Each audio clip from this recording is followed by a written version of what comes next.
Yeah, that camaraderie there. Yeah, he would know the system better. There's a camaraderie. Yeah. I could see that. Okay, so running backs, we have Shady McCoy, but then they brought in Chris Ivory this year. How much is Chris Ivory going to play? Is it going to be all Shady, or is Ivory going to get some carries? Well, I think, the offense is probably going to be, 90% Shady again. That's just inevitable because of our quarterback situation, the O-line, everything. But, he's getting older. So I think that they did want to bring in, an experienced back that can take some of that pressure and blow off of him a little bit. So Ivory will get some time, but there's also running back Marcus Murphy to look forward to. He's had a really great preseason, and I think he's sixth on the roster. I think he might be the third running back, behind Ivory. But I think that, he's earned it, and he's played really well. So I think we have a good trio of backs to start the season. That's a strength for us right now, actually. Yeah, and honestly, I think we really, truly needed a power back to fill that void after Mike Gillislee left and went to the Patriots. So I think we need to fill that void, and I think we're moving in the right direction with what we have. Mm-hmm. What about Travaris Cadet? Well, he might stick. I don't know. For me personally, my top three, like I said, it's McCoy, Ivory, Murphy. I don't know if they'll have. If they keep more than three running backs, I'm sure that Travaris Cadet makes it. But it's his name. Okay, is it Travis or is it Travaris? Because I've heard so many people pronounce it in many different ways. It's kind of like Tyrod Taylor. What was that? It is. Is it Yanni or Laurel? Laurel. It was Yanni. Okay. No. Yeah, where was I going with that? But didn't Cadet, he had a terrible injury against the Peach season. He did. He was rehabbing for a while. So. Yeah, so he needs to stay healthy. I agree. Yep. Yeah. That's just something to put into consideration is, staying healthy. Right. Yeah, I agree. And I think that's a big reason I think that they brought in Ivory, too, was to help keep McCoy healthy because... Well, and Chris Ivory... He's offense. He's a veteran presence as well. Mm-hmm. Mm-hmm. I agree with that. He's been on a lot of different teams. We've seen a lot of different, defenses and schemes and offenses. And he's just, Yeah. What about... And the Jags. Yep, sorry. The wide receivers, they traded for Corey Coleman. Do you think he's going to have a big role, or is it mostly Kelvin Benjamin and Andre Holmes or whoever? Mm-hmm. Well, in my honest... Okay, so Benjamin's obviously going to have the biggest role. He's probably going to be the focus. Now, we're forgetting about Zay Jones, too. And I'll get back to him in a minute. But I think Corey Coleman, I know that the coaches have made a comment about it's about him learning the offense because Brian Daboll's offense is a little bit more complicated, I think, than some of these guys have seen. And I think Corey may not be just getting it just yet. So I think it all depends on whether or not he can pick the playbook up. I think I haven't really seen too many big flashes of him this preseason. I know he just signed with us recently, but even today, he just was kind of meh for me. But I think that I'm not even sure he's wide receiver too. I think Zay Jones, if the quarterback can get him the ball if they have time, he might actually, because they said once he started coming back from injury, was looking well. And I saw him a couple times today, kind of taking the leadership role and telling some of the other players, hey, this isn't the position, it's this position. There's a lot of miscommunication on the offense today, and he was kind of hyping that. So that kind of was a positive for him. So. Yeah, and adding on to that, Zay is kind of going through this weird situation where it's kind of his redemption year. Last year he had trouble with catching the ball, and the off season he had that very public TMZ PR issue that was he almost could have lost his life. Right. So he's going through that right now. So I'm really rooting for Zay to kind of, step it up and go somewhere. So 100%, yeah. I agree. As a fan, yeah, just even as a fan, I'm just hoping, because he's a good guy, and you just want to see the best, and I see potential, so I want him, I want to see more from him. Well, I think talent-wise, he has a lot of talent. He just needs to put it all together. And I think, in my opinion, and my gut feeling is that he does this year. As long as the quarterback has time to get him the ball, I think that he will impress people. Right, and with Corey Coleman, what I like out of him is he's very fast. So, and I'm just a sucker for speedy guys in general. Right. So I definitely want to see more from him as well. That sort of thing. You and every coach in the league is a sucker for speedy guys in general. Yeah. Absolutely. Yeah. I was a fan of the Marquise Goodwins and the Roscoe Parishes and, his Terrence McGee, like I always wanted speed. Yeah. So special teams I love to watch just because the Gunners, I get an adrenaline rush when I see that. And one thing I noticed last year is when I was watching, we didn't really have any dynamic kick returns or punt returns. No, not really. There was no touchdowns off of that. Off of right. You know what I mean? So I really special want teams to is see kind of more lacking. of that. And it's Leotis McKelvin, which is I don't know. Yes. You know what I mean? Just to throw that out there, a throwback. But I do miss the speed off of the special teams and those dynamic plays. Mhm. And we need a burner, and that's the thing for a wide receiver. Kirby's actually pretty fast.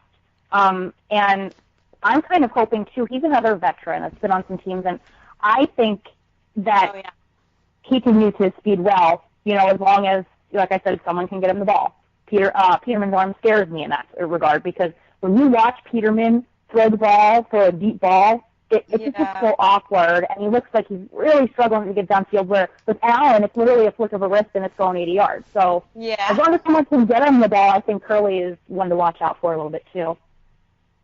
Okay. In terms of the defense, they spent a number 1 draft pick on Tremaine Edmonds. How has he looked so far? Do you think he's going to have a big impact early? Steph, do you want to answer that one first? Yeah, I mean, I've written about Tremaine, right after we drafted him. I think he's young. He was drafted when he was 19 years old. So now he's 20, and he's going to be young coming in, and he's tall. He has freakishly long arms. If you see his wingspan, it's insane. Massive. In the membrane, insane in the membrane. And he's fast, and I really think he just needs some time to develop.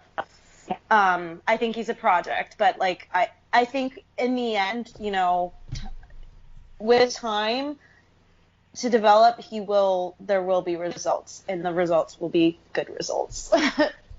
I agree with that. And I don't think he's a boom or bust project. I think he's just a project who will one day probably, I think he has elite potential. And so far, I think in preseason, he's had his up and downs. He's a rookie, he's young, he's learning. There are times out there when he looked completely lost, and he wasn't sure what he was doing. And he was reading the eyes of the quarterback or, whoever, the running back, and they were kind of confusing him a little bit. He was not trusting himself. And I think that kind of led to some, plays that he missed. But I actually, the good thing is I have seen him improve. And I've heard between his maturity and his capacity to learn is pretty high. So I think that he has a great chance to improve as the season goes along. And come his second and third season, I think you're just going to hear his name all over.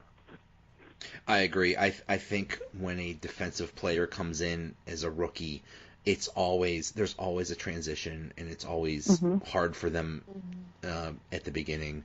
So we'll see.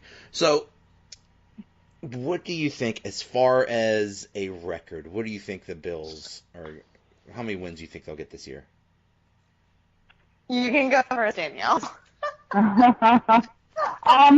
I've said between 6 to 8 wins. I think that's my range. It could surprise and maybe, get in that 9 win, range. But for me, I'm kind of tempering expectations, 6 to 8.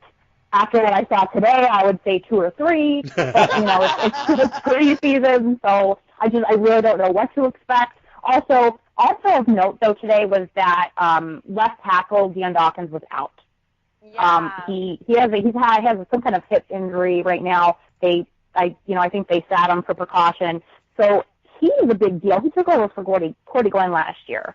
Who actually he left the game with an injury as well for the Bengals. But I think Deion Dawkins being out was sorely missed. But really it's the interior of the line that's the biggest issue. But besides that, I don't know. It's such a wild card. It's literally like Charlie from It's Always Sunny in Philadelphia. Like, it's their wild card. We don't know what they're going to do. It's so hard to predict. What do you think, Steph? Well, I'm of the opinion any given Sunday, and I'm always like the hopeless optimist. I've been saying on previous other podcasts, like 9 and 7, but right now I'm like at 8 and 8 because of this last performance. So who knows? Maybe after the 4th preseason game, I don't know. Yeah, and the 4th preseason isn't going to tell us anything, but yeah, but that we're lacking on in depth on so many areas. But besides that, and then that's another thing with the NFL. It can be so unpredictable sometimes. See, this totally did not go the way I thought, because I've been wanting to get you guys on for a long time, but Steph has her demands. Her people, the negotiations were crazy. She wanted my rider. She wanted blue and red M&Ms. It was crazy. But I thought it would be, because when I see you guys talk on Twitter, it's more like, hey, all you people that think the Bills are gonna suck, screw you. They're gonna be awesome. How dare you? But but it sounds like you're more realistic, or I don't know. Maybe this last game sobered you up or something. I don't know. I mean, we're cheerleaders, I think, but I also know that deep down we're also realists. I mean, I've been a lifelong Bills fan, and I think Steph has too, so we've seen what this team has been. I mean, I'm 33. I've watched them, since I was in diapers. I've seen the good, I've seen the bad, I've seen the ugly, I've seen it all. So we have to be real with ourselves, because it's, I don't know. I mean, it's hard to watch games with high expectations if it's just not a good team. I still believe in Josh Allen. Oh, I do too. Oh, yeah. We know you believe in him. I am the biggest, if he's listening to this, which I highly doubt he is, I am the biggest Josh Allen stan. Like, she's single. Yes, we love our Josh Allen. He's just adorable. Like, from... Mrs. Steffi Allen has a good ring to it. I'm sure you've written it in your notebook a bunch of times with a bunch of hearts. I would be straight up pure status, so, but that's okay. I like to. And he says all the right things. He's smart and he says all the right things. I mean. Yeah, I think he's gonna be fine. We just need to find a good O-line. Yeah, I agree. Yeah, I agree. This might be a transition year. Yeah. I mean, obviously. I think he's our franchise guy. Like, I'm not concerned about that. I'm just concerned about our O-line. Yeah, that could be. Yeah. If you don't have talent around him, I mean, he's just not. There's only so. Like I said, I mean, I think I tweeted out a little bit ago. Even Andrew Luck couldn't do much with a bad offensive line, and then he got hurt and was out the whole season. I don't want to do that to Allen this year. I mean, that was just awful. I remember seeing a tweet, like, someone was like, even Tom Brady wouldn't be able to handle this O-line. Exactly. Like, this O-line was atrocious. Exactly. I agree. Like, awful. Yeah. Probably the worst in the league right now. I mean, hands down. I can't even lie. I can't lie about it. I stuck up for them for a few weeks, but no, I can't do it anymore. Ooh. I'm fed up. I need Dawkins back severely. Hashtag fed up. That's our slogan. Okay, so the other teams in the AFC East, real quick, the Dolphins, they seem to just they're all in on Ryan Tannehill. It seems like they're putting